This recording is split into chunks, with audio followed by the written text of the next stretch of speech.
우리 부부는 이렇게 살다가 끝나는 걸까요? 최근 서울에서 만난 한 은퇴 부부가 던진 이 한마디가 머릿속에서 떠나지 않는다. 노후의 삶은 누구에게나 찾아오지만 그것을 어떻게 준비하고 맞이하느냐에 따라 인생 후반전의 질이 달라진다. 보건사회연구원의 최근 조사에 따르면 은퇴 후 부부들이 겪는 대표적인 어려움은 경제적 문제, 건강 문제, 부부 및 가족관계, 삶의 의미 상실 네 가지로 압축된다. 특히 경제적 문제는 가장 현실적인 부담이다.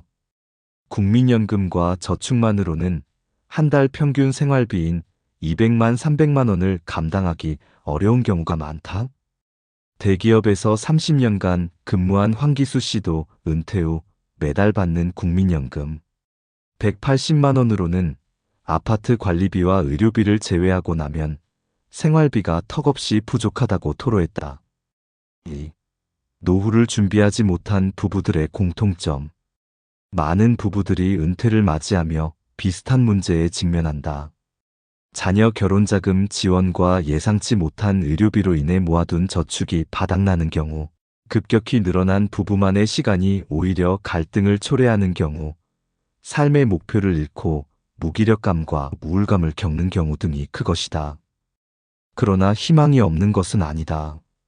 같은 상황에서도 현명한 선택을 통해 위기를 극복한 부부들이 있다.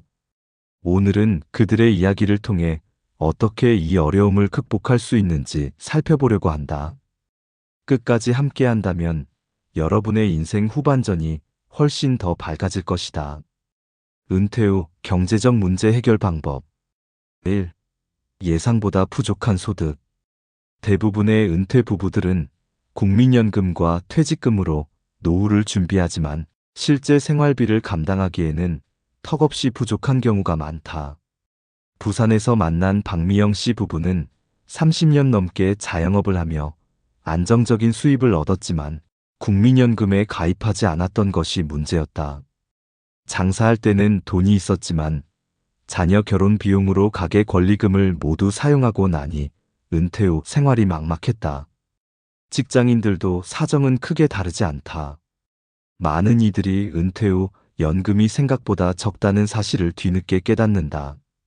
국민연금만으로는 은퇴 전 소득의 30% 정도밖에 충당하지 못하는 경우가 대부분이다. 2. 계속되는 부채와 예상치 못한 지출. 서울에 사는 이자 씨는 자녀의 아파트 구매를 위해 대출 보증을 섰다가 결국 본인이 대출금을 갚아야 하는 상황에 놓였다. 자녀를 도와주고 싶었지만 이제 와서 후회해도 소용이 없어요. 또한 은퇴 후 가장 큰 부담 중 하나는 의료비다. 예상치 못한 질병으로 인해 수술비와 약값이 급격히 증가하면서 가계에 큰 타격을 주는 경우가 많다. 대전의 박유천 씨는 고혈압과 당뇨 치료를 위해 매달 약값과 병원비로 50만 원 이상을 지출하고 있었다. 3. 경제적 위기를 극복한 부부들의 해결책. 그렇다면 이러한 문제를 어떻게 해결할 수 있을까?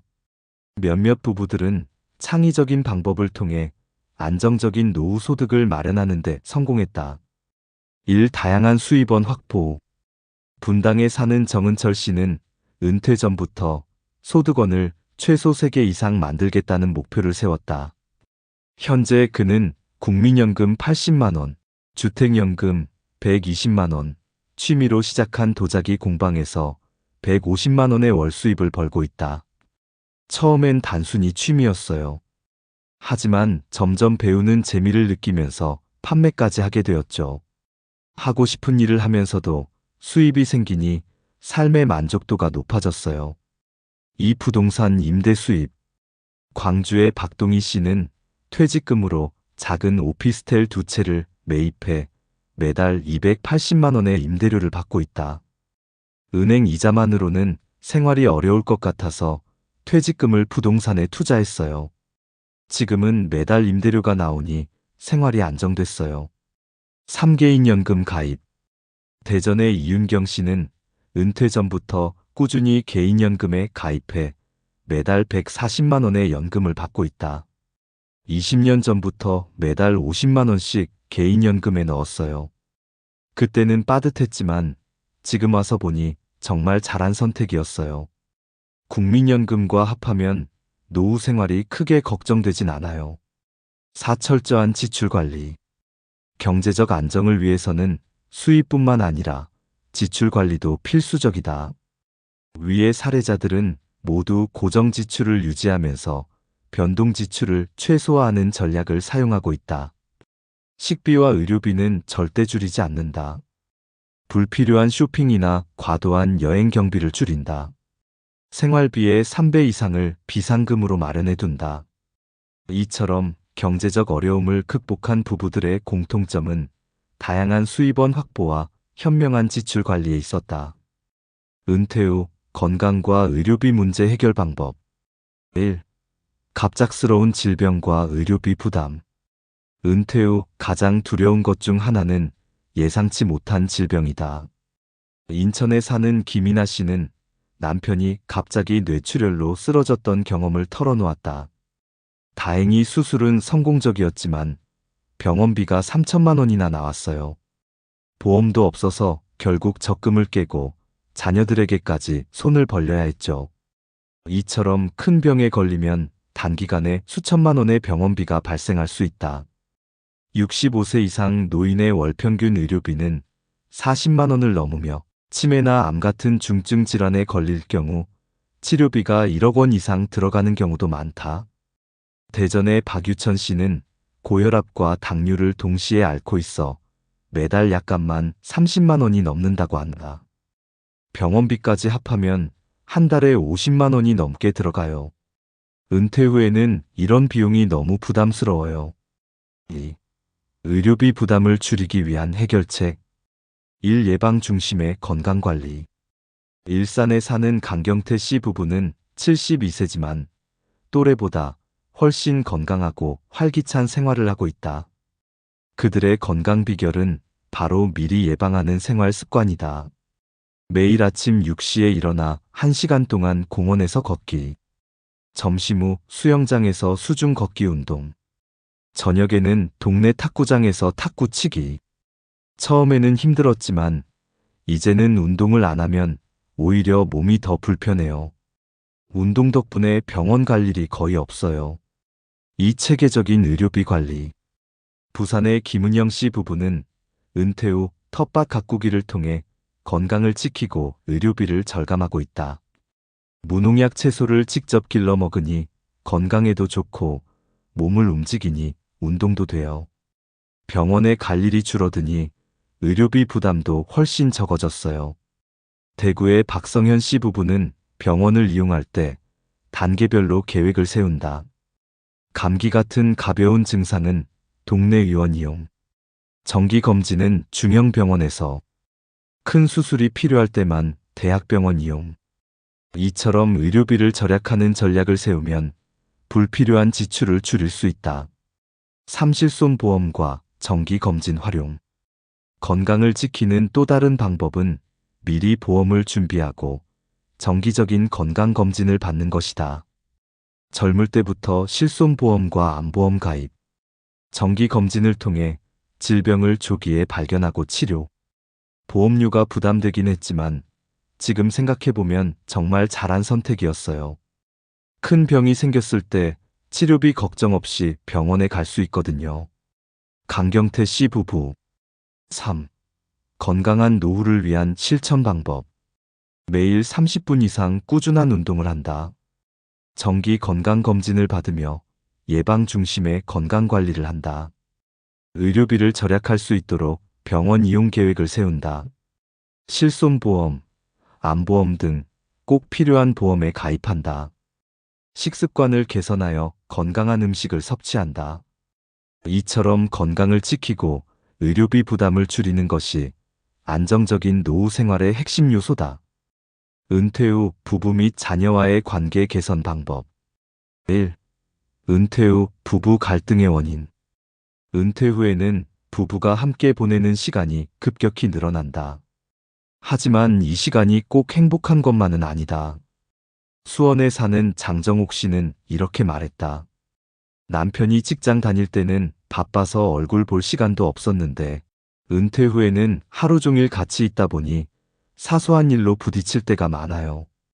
부부 갈등이 발생하는 주요 원인은 다음과 같다. 일 역할 변화에 대한 갈등. 남편 회사에서는 내 말이 법이었는데 집에서는 아내가 모든 걸 결정하니 자존심이 상한다. 아내 평생 가정일을 도맡아 있는데 남편은 집에서조차 가만히 있으려고 한다. 이 경제적 스트레스. 적금 깨서 여행 갔다고 남편이 화를 냈어요. 앞으로 병원비는 어떻게 할 거냐며 싸우게 되더라고요. 서울 이자씨. 3자녀와의 관계 변화. 대구의 최미령 씨는 이렇게 말했다. 젊을 때는 자식들을 위해 희생하며 살았는데 이제는 우리를 부담스러워하는 것 같아요. 자녀 결혼 자금 지원, 주택 대출, 보증 등의 경제적 문제는 부부 갈등뿐만 아니라 자녀와의 관계까지 악화시키는 원인이 된다. 2. 부부 관계를 개선하는 실천 방법. 1. 서로의 공간을 존중하기. 분당에 사는 최경희 씨 부부는 은퇴 후 오히려 더 돈독해졌다고 한다. 서로의 공간을 보장해주는 것이 핵심이에요. 남편은 아침마다 등산 모임에 가고 저는 수채화 교실에 다닙니다. 저녁에 만나면 할 얘기가 많아지더라고요. 이 함께하는 시간을 정해두기. 하루 이 시간은 꼭 함께 대화하는 시간으로 정한다. TV를 끄고 서로의 이야기를 들어준다. 처음엔 어색했지만 이제는 이 시간이 하루 중 가장 기다려져요. 최경희 씨. 3. 경제적 경계선 설정하기. 안산의 박주인 씨 부부는 자녀들과 경제적 얽힘을 줄이는 방법을 선택했다. 우리가 도와줄 수 있는 부분과 없는 부분을 명확히 했어요. 대신 손주 용돈은 매달 조금씩 주기로 했죠. 이게 오히려 자녀들과의 관계를 편하게 만들었어요. 수원의 이윤희 씨 부부는 매달 마지막 주 일요일을 가족의 날로 정했다. 이날만큼은 다 같이 모여 식사를 하고 시간을 보내요. 대신 평소에는 서로 간섭하지 않기로 했죠.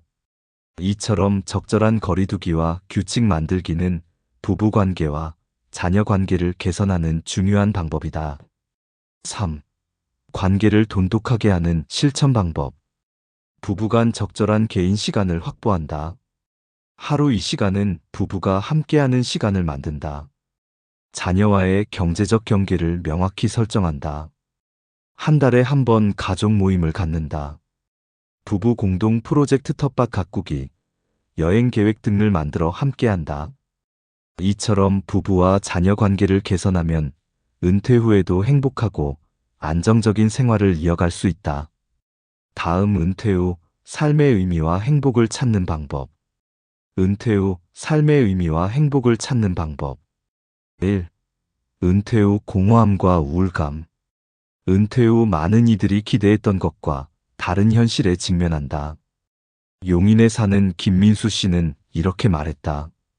40년 동안 직장에 다니다가 은퇴하고 나니 아침에 눈을 뜨면 오늘은 뭘 해야지? 라는 생각부터 들어요. 하루가 너무 길게만 느껴집니다. 은퇴 후 우울감의 주요 원인. 사회적 역할 상실. 직장에서 중요한 역할을 하다가 갑자기 역할이 사라지면서 정체성의 혼란을 겪는다.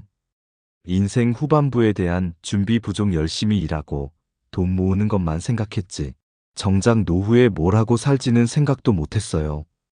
취미와 여가 활동 부족. 젊을 때는 시간이 없어서 못했고 이제는 돈이 없어서 못해요. 사회적 고립감. 직장 동료들과 자연스럽게 멀어지고 새로운 친구를 사귀기 어렵다. 이러한 문제들이 쌓이면 결국 삶의 의미를 잃게 된다. 2. 은퇴 후 삶의 의미를 찾은 사람들의 사례. 1. 봉사활동을 통한 삶의 보람 찾기. 성남에 사는 장은주 씨는 은퇴 후 복지관 봉사를 시작했다. 은퇴 후 마치 내가 없어진 것 같았어요. 그러다 도시락 배달 봉사를 하게 됐는데 이게 제 인생을 바꿨습니다. 제가 돕는 어르신들이 오히려 저를 위로해 주시더라고요. 이제는 아침에 일어나면 제가 꼭 필요한 곳이 있다는 게 감사해요. 이 새로운 취미 도전하기. 인천의 김민철 씨 부부는 악기를 배우며 새로운 삶을 찾았다. 저는 색소폰, 아내는 피아노를 배우기 시작했어요. 지금은 실버밴드 공연도 다니죠. 연습할 때마다 마치 학창 시절로 돌아간 것 같아 즐겁습니다. 대전에 사는 박현자 씨는 유튜브를 시작했다. 평생 모은 골동품 이야기를 영상으로 만들어 올렸는데 많은 분들이 관심을 가져주시더라고요. 수익도 조금 생기고 무엇보다 제 이야기에 귀 기울여주는 사람들이 있다는 게 너무 감사해요. 3. 은퇴 후 행복을 찾는 실천 방법. 1. 봉사활동이나 재능 기부. 지역 복지관, 도서관, 봉사단체에서 활동하며 사회적 역할을 지속한다. 2. 새로운 취미와 도전. 평소 배우고 싶었던 것을 배우거나 작은 사업이나 프로젝트를 시작한다. 악기 연주, 그림 그리기, 글쓰기, 텃밭 가꾸기 등 소소한 즐거움을 찾는다. 3. 새로운 사회적 관계 형성. 동호회나 커뮤니티 활동을 통해 새로운 사람들을 만난다. 실버 모임, 운동 모임 등을 통해 고립되지 않도록 한다. 부산의 원자 씨 부부는 이렇게 말했다. 은퇴는 끝이 아니라 새로운 시작이에요. 직장 다닐 때는 돈을 벌기 위해 살았다면 이제는 행복하기 위해 살고 있습니다. 오히려 지금이 인생에서 가장 자유롭고 행복한 시기예요. 이처럼 은퇴 후에도 삶의 의미를 찾고 적극적으로 새로운 도전을 하면 더욱 풍요롭고 만족스러운 인생 후반전을 보낼 수 있다. 결론. 은퇴 후 행복한 삶을 위한 실천 방법. 서울에 사는 황인철 씨 부부는 이렇게 말했다. 은퇴 후의 삶은 마치 제2의 인생과 같아요. 첫 번째, 인생에서 실수했던 것들을 되풀이하지 않으려면 체계적인 준비가 필요합니다. 1. 경제적 안정. 333법칙. 최소 3가지 수입원을 확보. 국민연금, 개인연금, 부업 또는 임대 수입 등. 매달 생활비의 3배를 비상금으로 준비. 예상치 못한 지출에 대비. 고정 지출은 수입의 30%를 넘지 않도록 관리. 무리한 소비 제한. 2. 건강관리. 작은 습관이 평생 건강을 만든다. 매일 아침 30분 산책, 하루 3번 단백질 섭취, 정기 건강검진 일정 메모, 운동을 꾸준히 하며 신체 활동 유지. 3. 부부자녀 관계 황금 비율 실천. 부부관계 하루 2시간은 함께, 2시간은 각자의 시간. 자녀관계 한 달에 1번 정기적으로 만나되 경제적 독립 유지. 4. 삶의 의미 찾기. 나누는 삶이 행복을 만든다. 받기만 하는 삶에서 주는 삶으로 변화. 작은 봉사활동이나 재능 기부부터 시작. 새로운 취미나 관심 분야에 도전. 5. 지금 당장 시작해야 한다. 늦었다고 생각할 때가 가장 빠른 때다. 당장 오늘부터 할 수 있는 것들을 실천해보자. 오늘 저녁 배우자와 진지한 대화하기. 내일 아침부터 30분 산책 시작하기. 이번 주말에 가계부 정리하기. 다음 주 건강검진 예약하기. 한 달 안에 새로운 취미 1가지 배우기. 수원에 사는 박은희 씨 부부는 이렇게 말했다. 은퇴는 결코 인생의 끝이 아닙니다. 오히려 새로운 시작이에요. 지금까지 해보지 못한 것들을 시도해 볼 수 있는 소중한 시간이죠. 두려워하지 마세요. 여러분도 충분히 할 수 있습니다. 오늘 이 영상이 은퇴를 준비하시는 분들, 그리고 이미 은퇴하신 분들께 작은 도움이 되었기를 바랍니다. 여러분의 소중한 경험과 의견을 댓글로 남겨주세요. 그리고 이 메시지가 더 많은 분들에게 전달될 수 있도록 공유해주세요. 이상으로 오늘의 영상을 마치겠습니다. 긴 시간 함께 해주셔서 감사합니다. 여러분의 행복한 인생을 응원하겠습니다. 지혜로운 하루 보내세요.